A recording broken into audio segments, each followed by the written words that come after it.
came together, like, did you know that Edson was going to come down to featherweight? Take me through that process of this fight getting booked.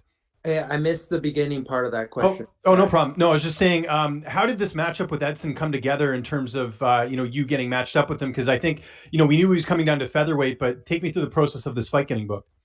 Yeah.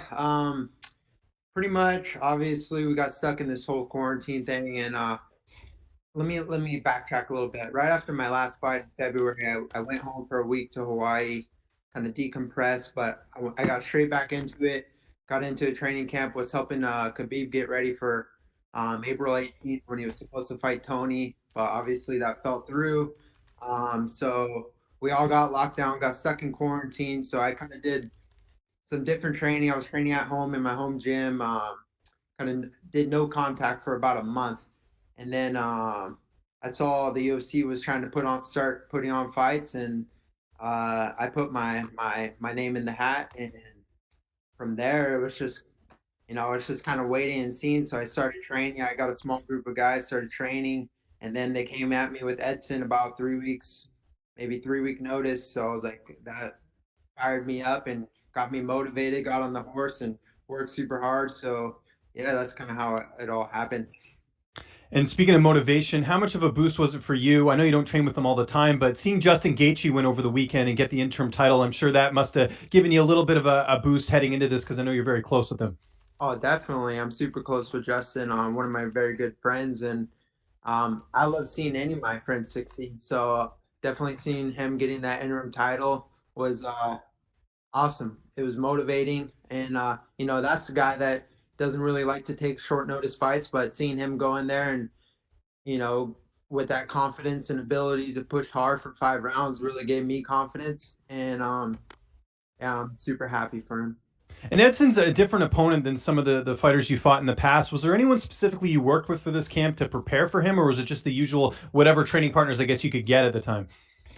Yeah, I had a few guys. I brought in a couple like Muay Thai kickboxer guys, a couple guys from Hawaii. I flew out, uh, stay at my house, and it just give me the best look as possible. But I fought, maybe not in the UFC, but I fought a lot of strikers. Especially coming up in Hawaii, everyone comes from a Muay Thai kickboxing background. There was spinning stuff, leg kicks, body kicks. So yeah, it's nothing new that I haven't seen, but I'm definitely anxious and excited to show what I have to offer against someone like Edson. Your childhood friend, good friend Puna Soriano was supposed to be on this card. I know a little disappointing he's not on there, I'm sure, but I imagine he's doing well. Oh yeah, yeah. It would have been awesome to fight together, but his health and safety comes first. So he's sitting it out, but he's getting better. He's grinding and excited for his comeback too. And Edson, first fight at featherweight, but has some really big wins at lightweight. Where do you feel like a win would put you in the featherweight division? Because that's a guy with an incredible resume. Um, yeah, Edson's been in the top 10, top five for the past 10 years. He's one of the best. He's fought the best of the best. Um, coming down to featherweight. He's not currently ranked, but he is still ranked at lightweight. I believe he's number 11 right now. Uh, but I think it puts me right there. It gives me maybe not put me in the top 10, but it gives me a top 10 opponent with a win over Edson for sure. And just my last question: people have really been on the bandwagon with you over the last couple fights, especially just not only with your fight style but your attitude as well. You're a very humble guy. Have you noticed that heading into this fight? Are you feeling the support of the fans and everyone on social media and just in general? Kinda, but I still feel like my name gets brushed under the rug, so I still have something to prove.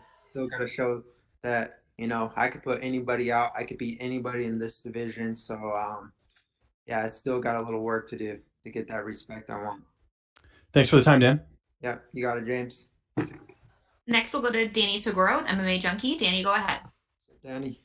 Dan, so weird circumstances with this whole pandemic and all, and I know it's been difficult for a lot of fighters to get normal training camps in. Any concern with taking on this fight, keeping that in mind, and also that Edson Barboza is cutting down to 145, and he's never really been a small guy at 55. Any concerns that maybe he might not make weight, come fight night? Um, Really, I mean, for myself, I don't have concerns. I'm just focused on what I can do, and what I could control. I feel great. I'm confident. I'm gonna make weight. Uh, whether he makes weight or not, it'll determine a lot. But I plan on fighting. And if he misses weight, that's just extra money in my pocket. I'm sure he makes a good amount of money. He's been around for a while, so get that percentage. But no, I expect him to make weight. Edson's a professional. The guy doesn't miss weight. He made a decision to come down to 145. I believe he will. He's looking lean, strong, and mean. So I'm excited to test his chin. Yeah, that's something else that I wanted to ask you. I mean, we just saw him in the virtual scrum just for a few minutes, but have you seen him around sort of the hotel and fight week, and what have you made of his demeanor as he gets ready to make that cut to 145? Yeah, I saw him once. I said, "What's up?" I don't have any bad blood with him. Um, Actually, back in December, I think when Marlon fought Aldo, I picked up Marlon from the airport, picked up Edson, was cool. He was riding with me in my car. I picked up his bags. But hey, when I'm in that cage, I'm a different animal. We're cool. It's cordial, business as, usual on the outside, but when I'm in there, it's just I don't care who's in front of me. I'm gonna go out there and try to take their head off. Yeah, and as far as like the training camp goes, how has this whole experience been? I mean, has it almost been maybe even good? Because a lot of people these days are having a difficult time, staying indoors and mentally like not having things to do. I imagine having a fight and a goal has helped you, or maybe has helped you through these times. For sure. It's definitely given me motivation, especially when you're training in a garage by yourself. Like you have to find that inner motivation to dig deep and, push hard when no one's looking. So, I thrive off stuff like that. And um, yeah, it was a short camp, but also I don't let myself get out of shape. I don't let myself get too, overweight. I'm always grinding, and it was almost better. It was a better camp because I don't have the injuries, the bruises, the beatings from a long camp, and I feel super strong. I feel good. And I believe I'll be the bigger fighter. I'll be the stronger guy in the cage Saturday night. Thank you, Dan. Good luck. Thanks. Next, we'll go to Damon Martin with MMA Fighting. Damon, go ahead. And what's up, buddy? Obviously, you're expecting the absolute best Edson Barboza we've ever seen, but we know the weigh-ins now are, 24 hours away, less than 24 hours away. How much will you look at Edson, in those weigh-ins, see how that's helped? And we can't deny that weighing down and cutting weight could affect him. Will you look at those kind of things, see him tomorrow, see how he's doing? I mean, there's no denying it could be an effect on him. Yeah, but you can't. There's a lot that goes into it. Is he gonna rehydrate properly? I have to rehydrate properly. I have to cut weight too. Um, Aldo didn't look very good at all when he weighed in on 135, but he fought good. He looked great against Marlon. He lost that fight, but he looked great and he pushed hard. He didn't gas out. He looked fast and quick. Um, so that's kind of what I expect from Edson. But there's a lot that goes into cutting weight. It's not only cutting weight; it's the rehydration. It's hydrating your brain properly, your body, refeeding with the right fuel and food. Uh, it's not just make weight. There's so much more that goes into it. So, yeah, I'll take a look at him. I'll scope out his anatomy. I'll see every target I can possibly hit: the spleen, the liver, the kidneys, the chin, the jaw, everything. I have a game plan. A big part of what has made Edson such a dynamic and such a dangerous fighter is his creativity. In fact, we see it with the spinning wheel kicks and the spinning back kicks and some of the crazy things he does. I imagine you can't overthink that stuff, but do you have to be cognizant of Edson's creativity in a fight like this? For sure. That's why, I have to be in the moment, caught up in the moment. I can't think about what he's going to do. What is he going to spin? Yeah, he'll spin. Is he going to throw a leg kick? Yes, he's going to throw a leg kick. He's going to throw body kicks, but I can't be thinking about when those shots are going to come. I have to be there in the moment, react, play my game, play at my range. Um, just constantly looking for an opportunity to do damage. And I think the damage that I have to offer will add up. He's definitely dangerous, and I can't relax for a second. You see, every single person he fought, the second they relax is when they got caught. So Um, I'm excited, man. It's gonna be a good one. And last question for you, Dan. When you're not fighting and cutting weight and doing all these things, of course, you're also a manager. And obviously, you're very close with Justin. You're very close with Khabib. As a guy who's friends with both of them, are you excited for that fight? Are you kind of brokenhearted? You have to see two of your friends fight each other. Like, how do you deal with that? Because it is a different situation with you because you only train with them, but you also work with both guys. Yeah, it's kind of sad because I am close with both guys, but that's what happens when you're friends with the best fighters in the world. The best two guys are gonna fight to determine who's number one, and it sucks because I can't go train with Khabib. I can't go train with Justin because I'm not gonna help one or the other. I'm just gonna have to, you know, support them from home, support from the sidelines, and the best man will win. But I am, as a fan, I'm looking forward to that fight. It's super interesting. Khabib's one of the best. Justin's one of the best, and it'll be crazy. It's a crazy fight. Thanks, Dan. Got it. Next, we'll go to Gabriel Gonzalez with Cage Side Press. Gabriel, go ahead. Dan, you touched on it a little bit, just being on this win streak, and now the fans starting to, get to know you and get on the bandwagon a little bit.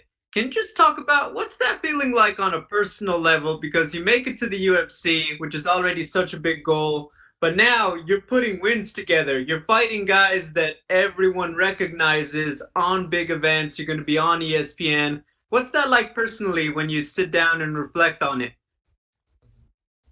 It feels the same, and well, maybe I'm getting more recognition, but I don't really pay attention to it. In my mind, I feel like I don't get the proper recognition. I still have something to prove.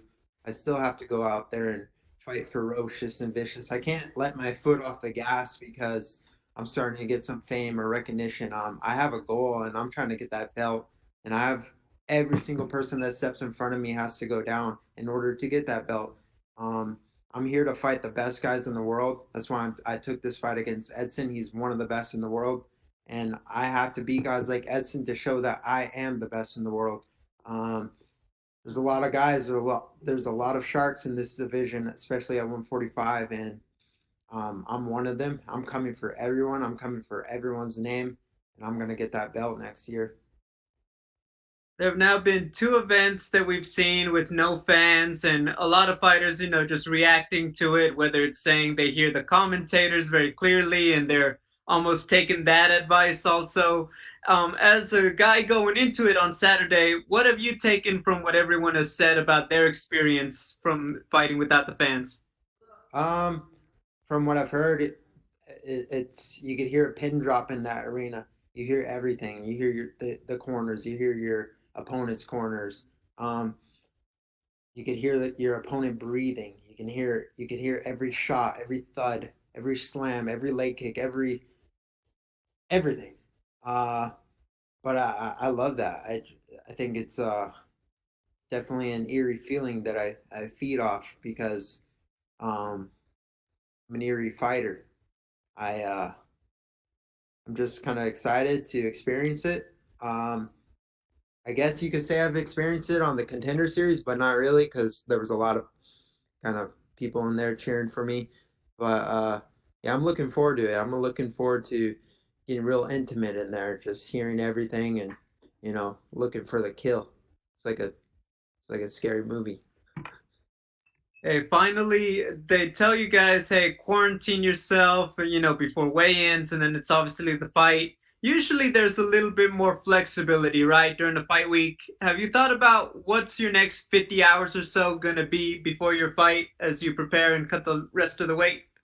Kind of, it feels the same. It feels like any other fight week. I just kind of, I don't do too much anyways. I'll take a little walk outside here and there. I walked down to a coffee shop the other day, got some coffee. Um, but I don't, I'm just treating it as any other fight week. And it is a little different. We have some different precautions and, arriving to the arena, I believe 90 minutes before the fight, that'll be different. USADA, wrap up, warm up, go, which is cool. Um, I'll be looking forward to the experience. And like I said, I'm just excited to go. Hey, thank you, Dan. Good luck. Thank you. All right, Dan, that's all we have for you. Thank you so much. Thanks, Chelsea.